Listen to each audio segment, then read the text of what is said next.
So here we have an FPGA board on which the KGP RISC processor has been programmed, and we are trying to run the bubble sort program on this FPGA board.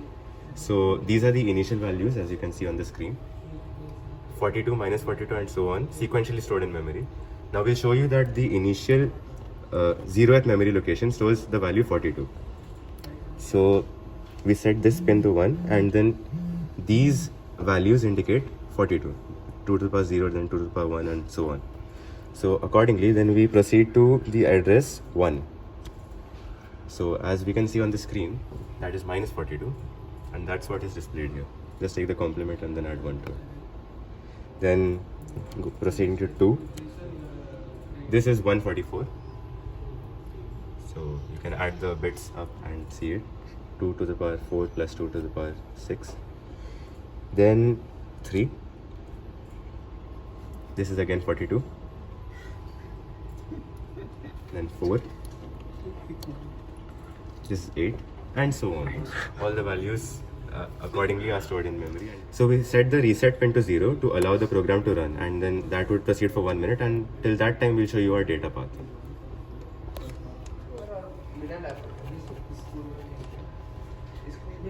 So here we have the data path. This is the control unit, this is the ALU, the register file, instruction memory, memory module, and the other things. So any instruction begins from the program counter, PC.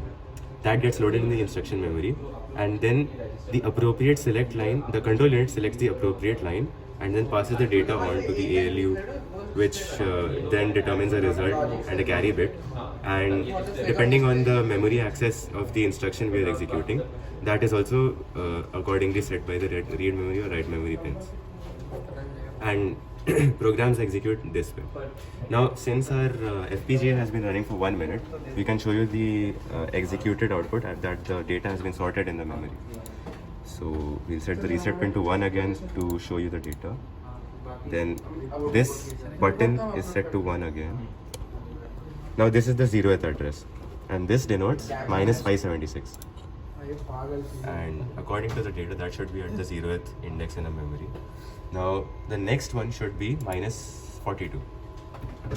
So we load the address 1 here. This is minus 42. Next we have 0. So yeah, 0. So address number 2, this is 0. Then proceeding to 3, this is 8. Then next is 42. So this is address 4. 31. Next is 31. I'm sorry. Then 5, which is 42. 6 again, this is 42. And yeah, 7. This is 144. 8. This is 294. 9, which is 456. And there we have it, the sorted data arranged in the memory in the right order. Nice. Thank you and have a nice day.